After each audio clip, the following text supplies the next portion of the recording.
Oh my goodness, we are coming into an amazing Capricorn solar month, December solstice.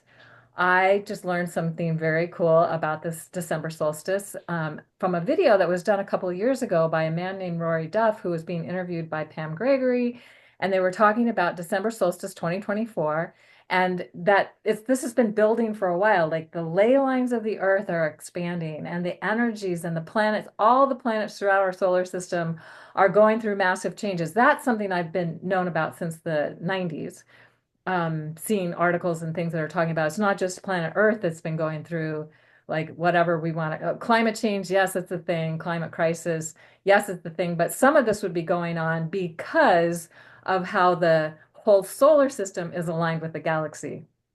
So Rory Duff is a geobiologist and then geologist and a geobiologist or a biogeologist or something like that. Anyway, I'll put a link to the interview in the show notes because it is so good. It just blew my mind. And basically, what he was saying is that around all the equinoxes and solstices, there's a harmonic shift or harmonic activation that happens on planet Earth. And it's usually for a few days, but it's been extending and getting longer. And then for 2024, it's going to activate a 96-day harmonic convergence, so like a quantum harmonic convergence of energy that is activated on planet Earth. So that doesn't necessarily have anything to do with anything other than the fact that it is our solstice that's taking place and that we are at the shift of a 26,000 year cycle. And you could look at a 12,000 year cycle. You could look at different ways of noting. And so what happens is that um, the sun shifts its magnetic poles every 11 years or so. And the Earth is getting ready to shift its magnetic poles too. So there's all these things that are going on, and it's awakening people. The opportunity that we have now to become more awake and aware. And some people, and he talked about how some people are really having a struggle with this, like it's affecting them mentally because they don't necessarily know how to deal with the energies. The energies are so big. So if we can meditate, if we can do our ceremonies and our prayers and our ways of connecting to the earth and the getting grounded, that is really super helpful. Plus, he also talked about getting together in community, which is one of the reasons I love our wise women, our Astro Priestesses roundtable, because we get together and we're going to be doing a summit at the end of January with more information on 2025 and beyond, more information coming about. They'll probably have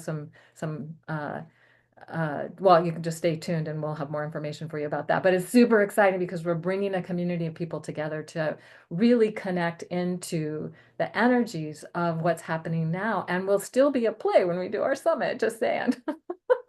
Anyway, so he talks about three layers of an interstellar cloud, the sun's field and the earth's field, and that's what's activating and creating this harmonic convergence of energies for the solstice. In addition to that, we have a grand cross on the December solstice. So the sun enters Capricorn on December 21st, and let's see, so the moon is around 13 Virgo at the time of the entrance of the sun. Jupiter's around 14 Gemini. Mercury's around 8, almost 9 degrees Sagittarius, and Saturn's at 13, almost 14 degrees of Pisces. Grand cross, big energy. Oh my goodness. So, plus the nodes are like almost at the 0 degree points. They'll hit the 0 degree points in January, but getting close to the 0 degree points of Aries Libra. So we have a grand cross, and one of the ways we can look at these signs, I know most people like to call them the mutable signs, and they are the signs that happen right before we shift into a new season, whether it's an equinox or a solstice. But these are also signs that are in service to spirit or something bigger, something greater. So we could say Pisces is in service to universal compassion, and Virgo is in service to the sacred. Gemini is in service to the having more fun and being playful, and also the mental capacities. and how that serves spirit, how it reminds us not to take ourselves so seriously and to have more fun and play and be more in the flow of things, not having to have it be so serious. And then I said Pisces. Who am I forgetting? Sagittarius. Oh yeah, expanding the mind, expanding consciousness in service to spirit. So how are all these things serving something greater as we come into the solstice time and we enter this harmonic convergence of 96 days? This is the longest we've ever known, we've ever experienced or ever known. And they've been getting steadily longer, apparently, over time. And so this is amazing. So we could just say that as a galactic new year, we have the sun on the galactic cross at the galactic center. They can only be here for 144 years, 1926 to 2070, more precisely 1962 to 2034. But it's happening very precisely now. And these energies, it's not surprising, are starting to happen. So we have that going on. So we're starting a new solar year, we're starting a new galactic year. We have this grand cross of energies that are inviting us to look at how are we being in service. And I guess with that, I'm going to go ahead and pass this along. I love that Grand Cross to start with the solstice because I feel it's the energy that really is over the end of the year. That is square, especially between Jupiter and Saturn, that it will be perfected in Christmas Eve or Christmas, depending on where we are, but it's present basically the whole month, is already there. And I will invite everyone to think about and to feel and to go into their journals and everything to see what was the seed that was planted in Christmas 2020, because then was when Jupiter and Saturn met the first time. Pluto is just activating the same part that it was seeded by Jupiter and Saturn. And this one is a very important one because we have that elemental shift. It was during 200 years in Earth. The first one that it was in air, it was in 81, 82, that people like me, we have it, Natalie, and it was like I don't know, a trailer of something that was coming. And now we are already in for the rest of our lives. Is these conjunctions of Jupiter and Saturn will happen for hundreds of years, right? Like in our lifetime, we are not going to experience then another element that is not air. And the whole 2025, 2026 is going to be a lot about that elemental shift. So this month we have this point of restructuring that is very important. So something was seeded in 2020 in Christmas. We impulse something, and then now we have this opportunity of saying, okay, is the crisis in action, the first square. The first one was in August this year. This is the second one, and they will be squaring again next year in June. And it's a big one because it's really the social planets. And I always say when I'm teaching astrology that until Saturn, we really have the possibility of action. We have the possibility of like having a saying in what is happening. Like with the transpersonal planets, it's harder. Like it's more about surrendering to something bigger than you are. But until Saturn, even if it doesn't see like it, is the part of life where we do have authority, where we do have something to give to the collective. And in this case is the expansion and contraction. So wherever was seeded in 2020 now has a restructuring in two different areas of your life. So here what is very interesting is seeing where you have Aquarius, zero Aquarius, where do you have Pisces, and where do you have Gemini. And that was seeded now is blooming, but maybe the tree is like going in the wrong direction. So then we need to cut a little bit of the branches and then just saying, okay, do I really want to go this way? Or there is something that I want to shift. And we have this window of opportunity that is highlighted with Mars retrograde as well. So is this opportunity of saying, okay, look at the direction where your life is going. And if there is anything that you feel that is not in alignment with your truth, and with that Pisces, Saturnian, because some point it will be more solid and the tree is already like a oak tree, huge, that is harder to change the shape. But at this moment, we still have this opportunity of like restructuring, reshaping, remodeling wherever we are moving towards in our lives. And that Mars retrograde is kind of like talking about that as well.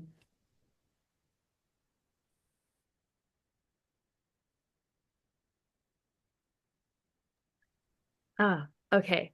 I love this. I'm feeling so inspired. And, speaking about that, we have this grand mutable cross. And I love to call the mutable signs the multidimensional signs because I feel like those are really the signs that shapeshift us into a new reality here. And I'm feeling like just for a moment, I don't know if everyone else was glitching out. I don't know if I just started talking over someone because I think that okay, my screen was like frozen. Okay. We're like just moving out of Mercury retrograde. And I just got nervous that I just started like maybe jumping over someone who was talking. So okay, just wanted to speak that. But we also have what I find is so powerful with this solstice, which is like really a um, very unique solstice because this is our last Capricorn. Well, we had it this year and last year, right? The Capricorn solstices with the lunar nodes in Aries and Libra. And this solstice is actually very powerful because the North Node is at 2 degrees of Aries and the South Node is at 2 degrees of Libra. So because the lunar nodes, their overall movement through the sky track backwards or retrograde throughout the astrology chart, the lunar nodes being at the beginning of the signs, this is the culmination of our evolutionary learning with North Node into Aries, so leaning more into the Aries mysteries and maybe releasing the way we've been relating to the Libra mysteries that are no longer serving us on this part of our evolution. So then we can actually relate to the Libra mysteries in a new way.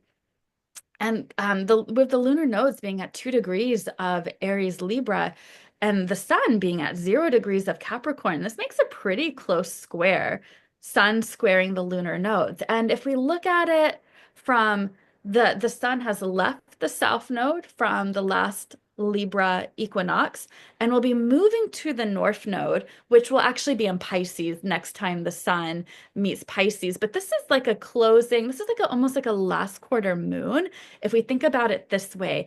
And so this is to me a very powerful invitation to what are we composting?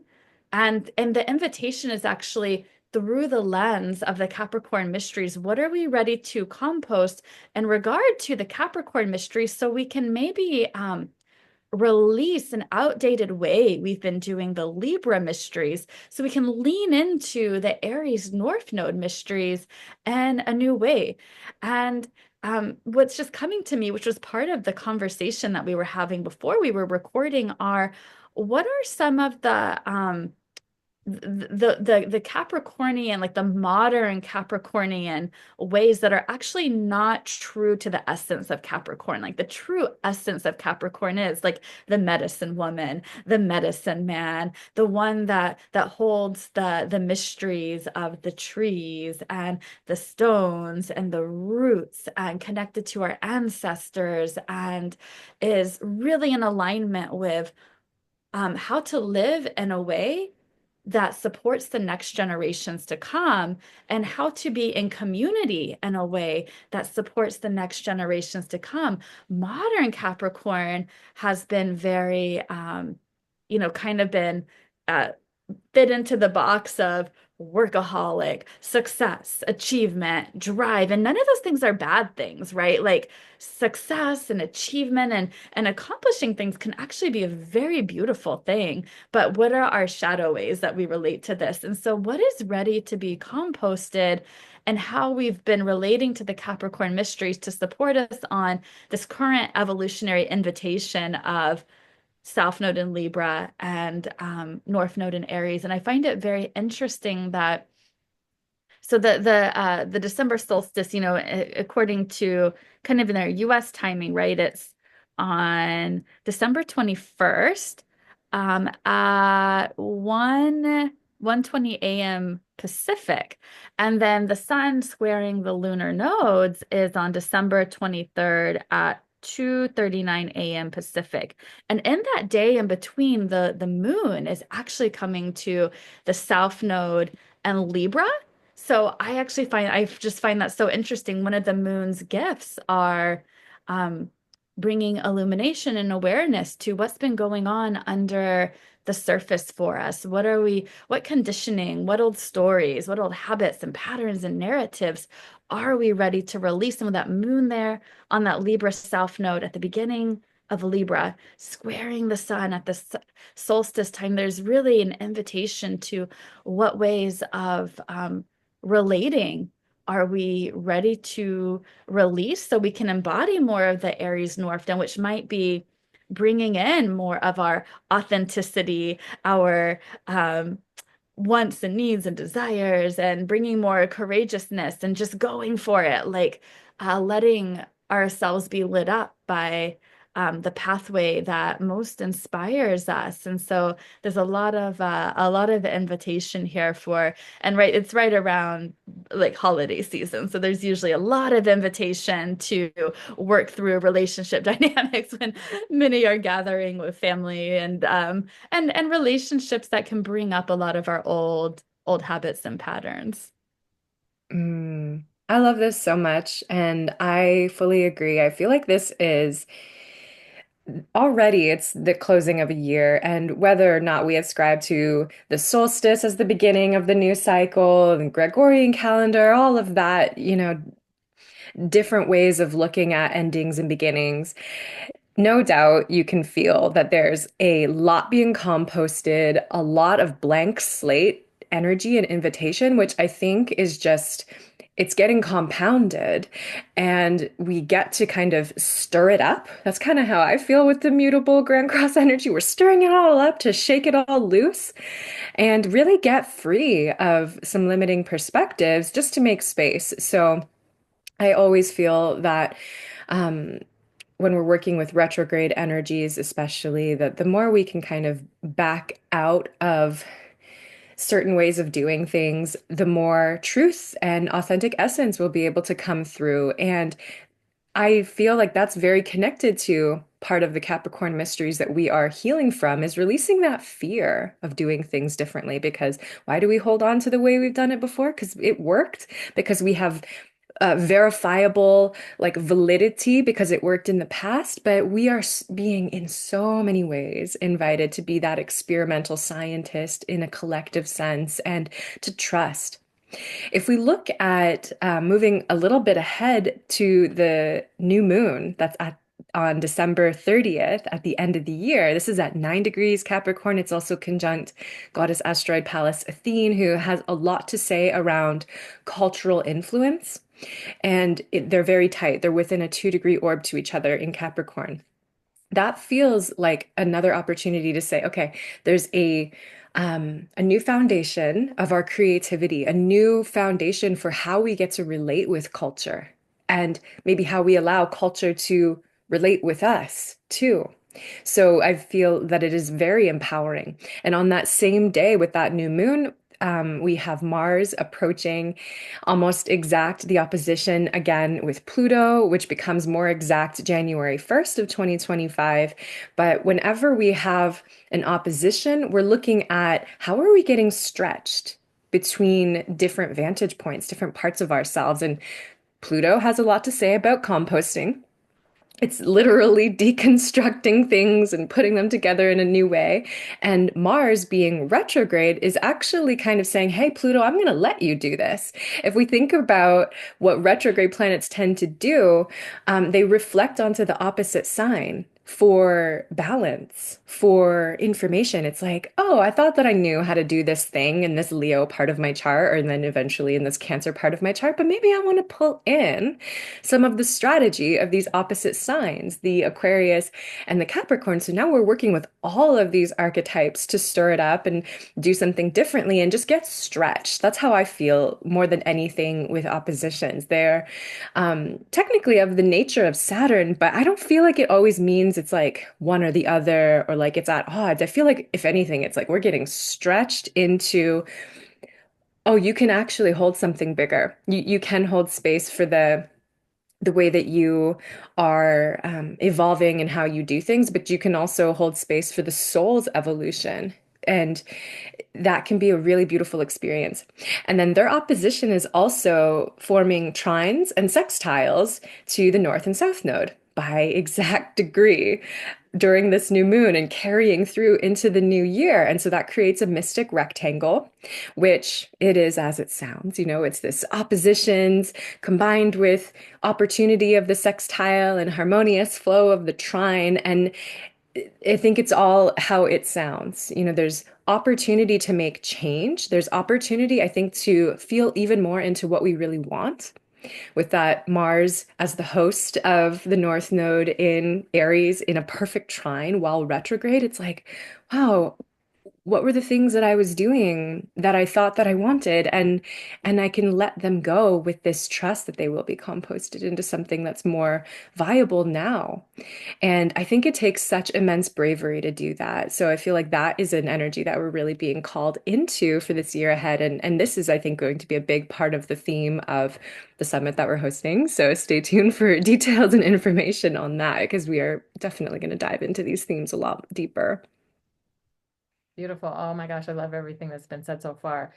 And Nora, you reminded me that one of the things I wanted to say was Chronos time and Kairos time. So we have Chronos time, clock and calendar time. So it says our new year is January 1st, an arbitrary date, kind of close to the December solstice, but not exactly on it because I'm sure there was some deeper reason for that. But the thing that's pretty cool that happens on January 1st, and also around that time, is that Sirius, the star Sirius, is directly overhead. So it's shining its light directly down to Earth, depending on, your latitude and your time zone and all of that. But at midnight, Sirius is directly overhead wherever you are around the new year, so that we get that infusion of those light codes at that time. So that's cool. And then, and that's related to Chronos time because January 1st doesn't really is not something connected to the seasons as much. Whereas the December solstice is Kairos time, sacred time. It has to do with the seasonal energy of where the sun is and how we're experiencing in the northern hemisphere, longest night, shortest day, and opposite in the southern hemisphere. So it's a seasonal experience. And then all the magic that's going on around that I already spoke into. And so how are we tuning into Kairos time? It's something that we have been so trained to be on Chronos time. Now, I will say Chronos time has its value because it allows us to all be here together. Mar in Spain and Nora and I in Tucson and Jamie in Oregon, and we have different time zones and different, but we can figure out the time that we can all gather so we're here at the same time. So that's one of the gifts of Chronos time. Kairos time, it might, if we didn't have this, we wouldn't know how to necessarily connect up at the same time. So we can give gratitude for both and understand that both are important, but that we really want to also give more energy to Kairos time, sacred time, and this sacred time that we're in. So powerful. And I also just wanted to say a little bit more about the Mars retrograde. So I was feeling into this, and it's going to be 2042 before Mars is retrograde again in Leo opposite Pluto. So it went retrograde in Leo, it goes back to Cancer, but it's going to be opposite Pluto on January 3 and again on April 26. And so what I was feeling into is like, if we look at Pluto shining the light on the shadow, and we look at Leo, which is about self-love, healthy self-love when it's when it's when it's operating in a healthy and when it's healthy. But we've had in patriarchal culture I'm really great and you need to serve me, and I'm the king and I'm the one and you need to kiss my ring. And I'm, the way that the patriarchal culture has been playing out for thousands of years. And now we have Mars retrograde in Leo opposite Pluto, which is shining a light on that in such a big way. And how is the masculine, sacred masculine, shifting to actual healthy self-love, not needing to be validated externally, like, oh, I tell you how great I am, and I need you to tell me how great I am so I can actually believe how great I am, because I don't actually believe it. So, so what does it take for us to get to that place of greater self-love? And again, as I said, it will be, I think it's on December 27th, 2041, the next time Pluto goes retrograde in Leo and then becomes opposite Pluto. And it goes retrograde at 2739 Leo and then is opposite Pluto at 2646 Aquarius. So it's like at the ending. So here we are at the beginning, and then we have coming in 2041 the ending, and then it will again be opposite. It'll be exactly opposite on January 7th of 2042, and then May 30th of 2042 at the 29th degree. So this is the opening phase of this, meaning that we may not get it now, we may not get it all now, but something powerful is being seeded and a light is being shown on where are we still giving our power away or seeking validation and external, any kind of external validation, or trying to prove something to an external authority. How are we now becoming more inner sourced and being able to recognize that our divinity is not dependent on something outside of us, it is within us. So that's the opportunity. I feel like that's what Pluto's here to help empower. And it maybe this is opening the window of an almost 20-year cycle where we'll have this happen again towards the end of Pluto's journey through Aquarius. So I guess I'll pass this along now. Yeah, I'm feeling that so much. Everything that you were saying about the power dynamics, and it was something that I also wanted to bring forward. And a book that Nora recommended that I'm rereading now, The Unbound, because it's so important. It's about power dynamics and how to ask for what we want in a very direct way or a very inner way. And it's connecting with our attention out or our attention in. And it's very important to be very clear where we are putting the attention when we are connecting with our desires and our power. And many times our attention is like the smash. She called it the smash, and it's amazing, right? It's like not either out or in. It's like you are really insecure, but then you get angry and resentment. And it's like when you are powerful, you really ask for something in a different way. And either connecting just with what you desire, or either connecting with the other person and saying to the other person, what do you want them to do? And that is such a Mars Pluto connection. It's like desires. We have been conditioned so deeply not to unleash our desires that there is a lot of going in and allow ourselves to feel those desires, that they are okay. And in the book, she's always saying, like, I recommend everyone to read the book during this period in January as well, because it's like there is a lot of unraveling, like what is it that, because many people don't even know what they want. And that's very North Node in Aries. Aries knows in the gut, what do you want? And you don't need a logical explanation. Your desires are not something that you can control. When you desire something, it's something that is yours. And that doesn't mean that you have to step on other people. But I feel that what we are doing many, many times is stepping on ourselves. Like we are not allowing ourselves to have those desires, to really go for them. And that's very Mars. So the masculine in within everyone is really getting a lot of healing and transformation, and it's like allow yourself to go for what you want, allow yourself to say what you want. And it's very interesting because the first or oppositions is in Aquarius Leo, but the last one, the last opposition between Mars and Pluto is going to be in Cancer Capricorn and next year.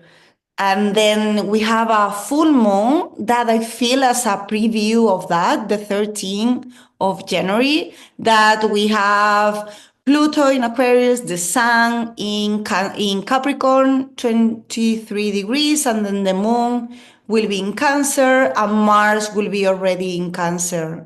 So it's like a preview of how can we feel safe in order to really connect with the structures of our lives. And Capricorn, as Jamie was saying, is that medicine of knowing what it works in for the next generations. But it has such a structural way of thinking. It's like it's thinking in a macro way. Like I always see my moon in Capricorn is like when a program comes to me or anything comes to me, it comes with modules, and like it's always like super structured. Like it doesn't download in a intentional way. It's always like in macro structures, and the people who have these energies are the ones who see how to create systems. And so it's like, how do we create systems where we feel empowered to really say what we want? And that requires also to feel emotions that sometimes we judge. And it's like, if you are spiritual, you cannot be angry. If you are spiritual, you cannot feel rage. If you are spiritual, you cannot feel envy.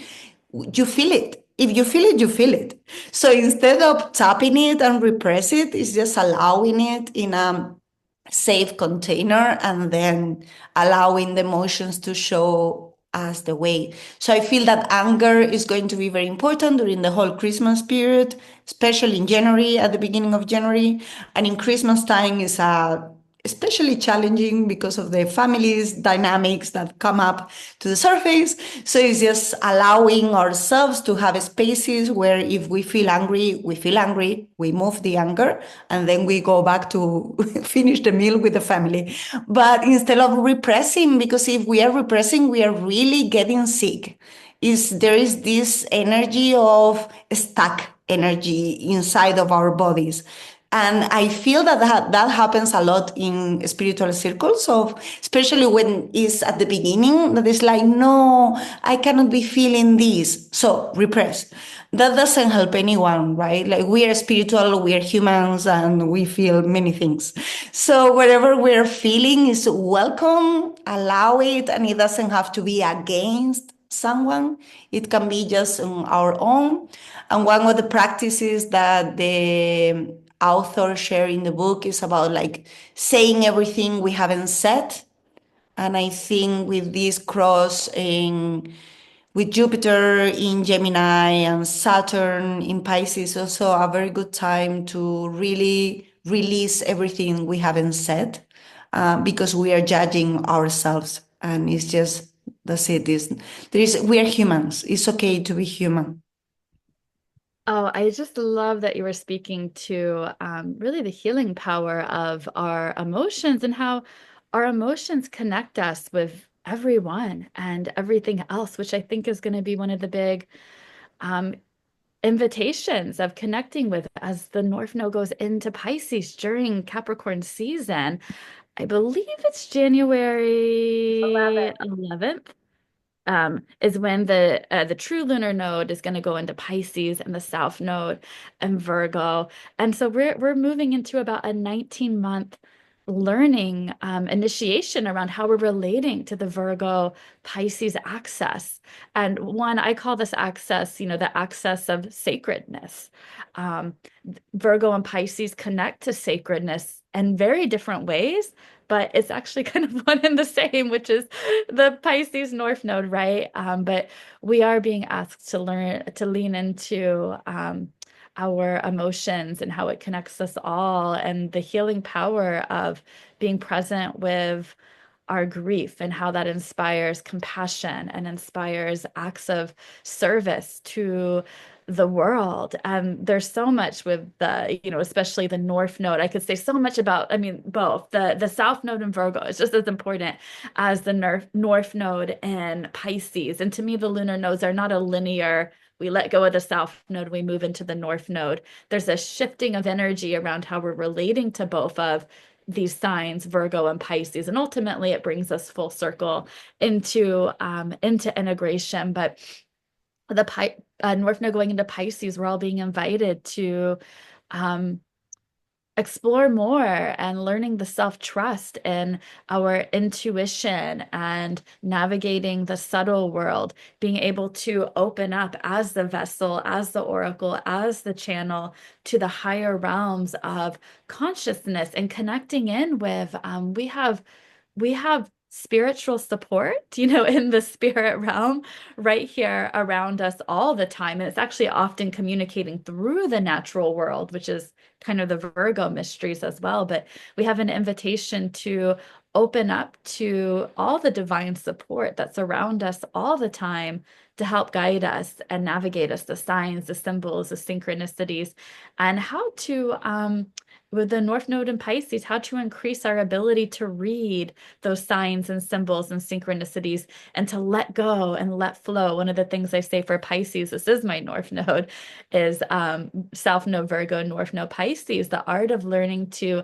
let go and let flow, let go of control, especially like anxiety driven control of I need to know and I need to prepare and I need to get 10 steps ahead of any issues. So let me through anxiety kind of control and perfect and refine, letting go of that and just letting the current take us where it is meant to take us. There's so much I could say about the North Node and Pisces South Node and Virgo, but what I feel like is very special is as the North Node is going into Pisces, so this ingress, it is conjunct Neptune, who is retrograde at 27 Pisces, and Neptune really holds that Piscean vibration.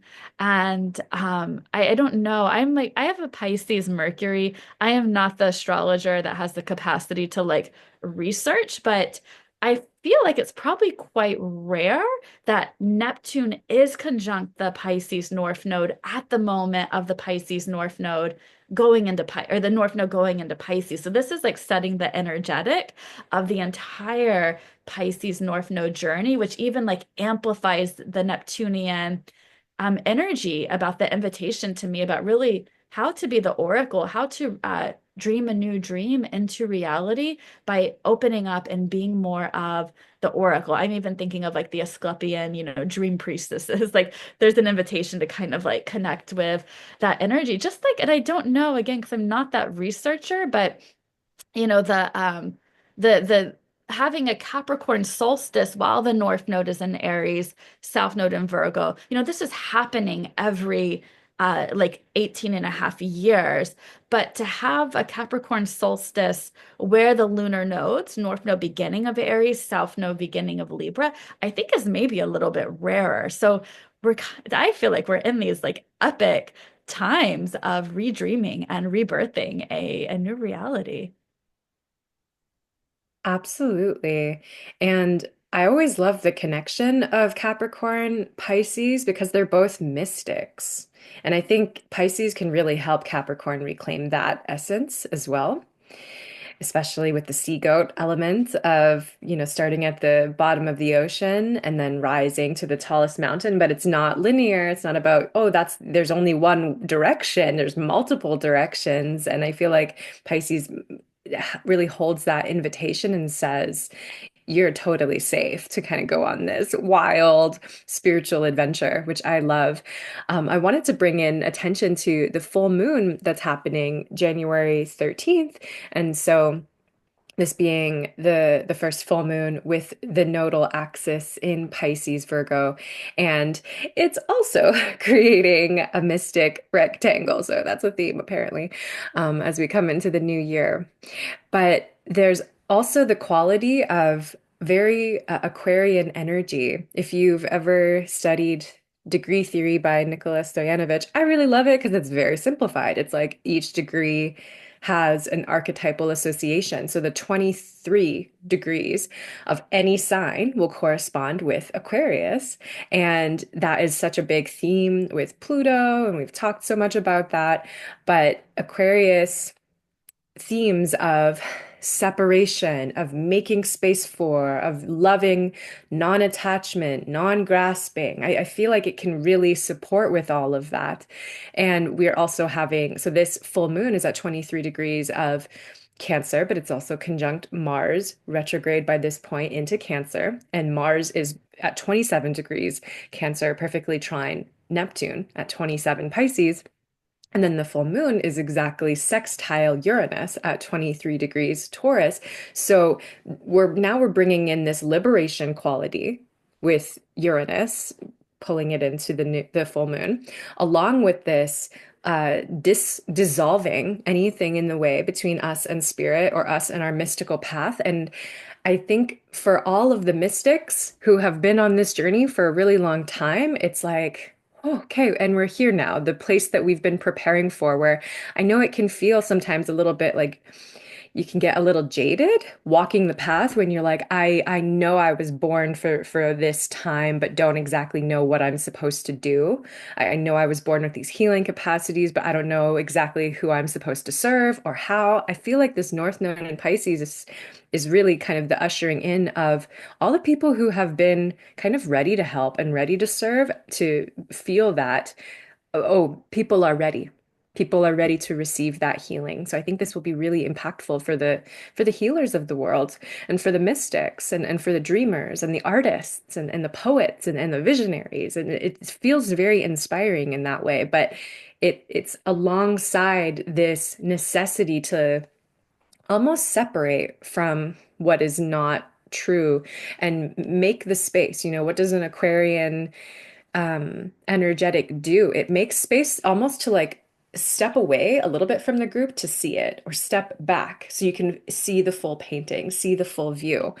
And with that, I think we'll have a lot more awareness of the opportunities and the possibilities that are here for us.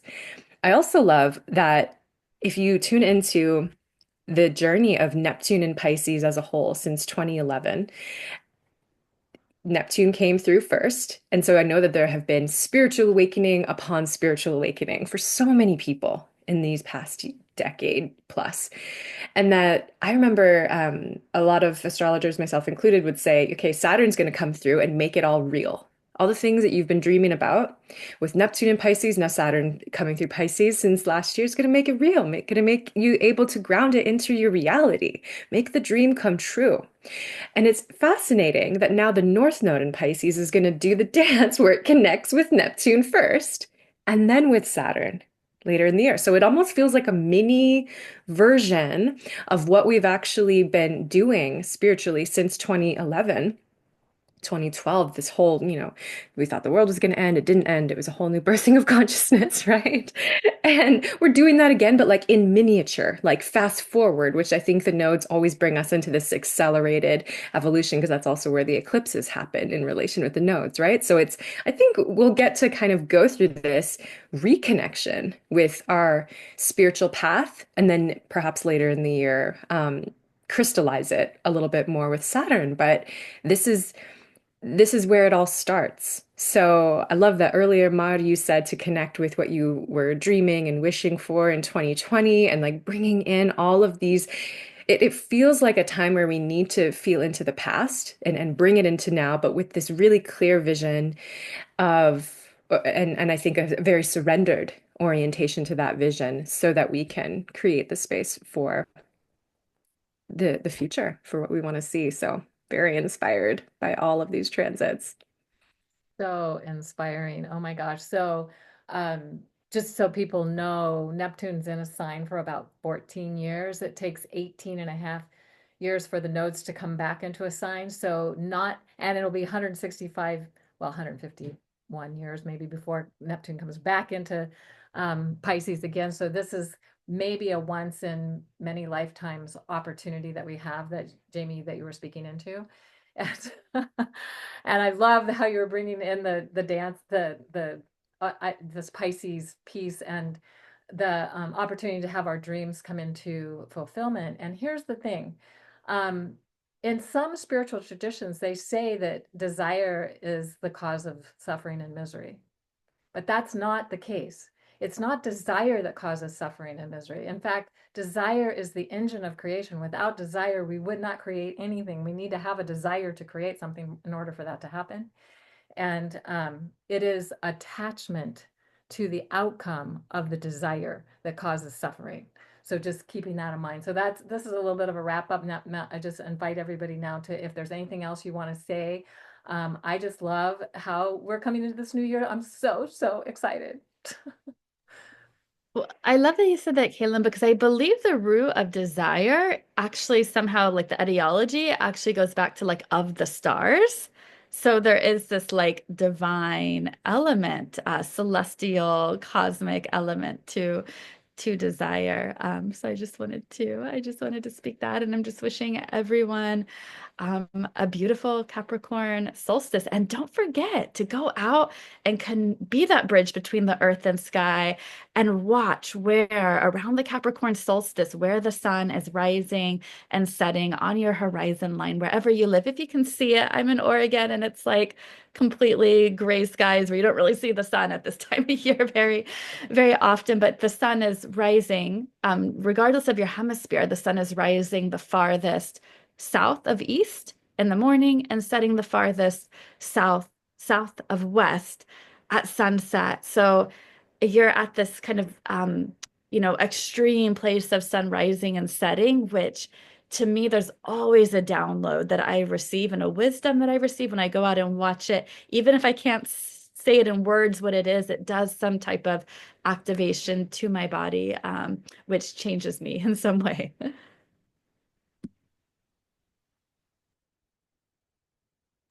I would like just to share a practice that I always do in the solstice that is very powerful as well. So it's like wherever anyone is feeling inspired to do what Jamie is saying, and then have our journal, and then just reflect, especially during the Capricorn solstice is very powerful because it's reflecting on the past, and it's something that we have been talking a lot.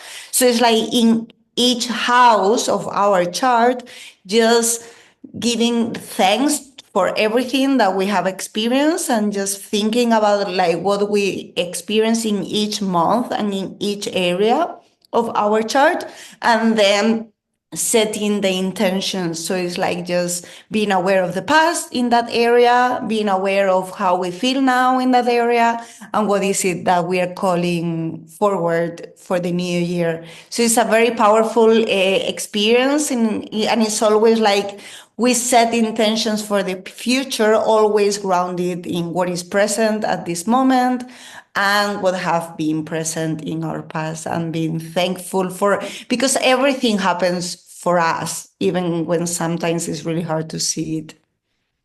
I have a very similar practice that I call it just like Astro desire mapping, going through all of the houses and just feeling into in this area of my life, this is what I am soulfully desiring. And something that I think can kind of help for the people who really feel like they want to set their intentions for 2025, but don't want to put that expectation and pressure that you've got to build it all right now, because it's also like it's not about what's happening on the outside right now. It's very internal, but it can be helpful. We've got all this duality of the mutable energy to kind of satisfy both parts. So something that I've done that has been really supportive for me in this sort of visioning for the year ahead is like just putting on all these different slips of paper, these things that you want to do. So, okay, on one slip of paper, plant a garden. On this slip of paper, clean out the closet, of various things, and then just set them in a special kind of like altar space. And then as the sun starts to increase again in light, you kind of go in there and you pick things out so that by the time you get to the spring equinox, you've done some of those things, but it's without pressure and it's very connected to just being in flow. But it just honors that part that wants to write things down and kind of plan, but not have attachment to it, which is what we've been talking a lot about. So, Oh my gosh, that's so good. All right. So wishing everybody an amazing solar new year, calendar new year, all the amazing energies that are present for us. And we will look forward to seeing you for the Aquarius solar month and also for our summit that we will definitely keep you posted on. So bye, everybody. bye. Happy solstice.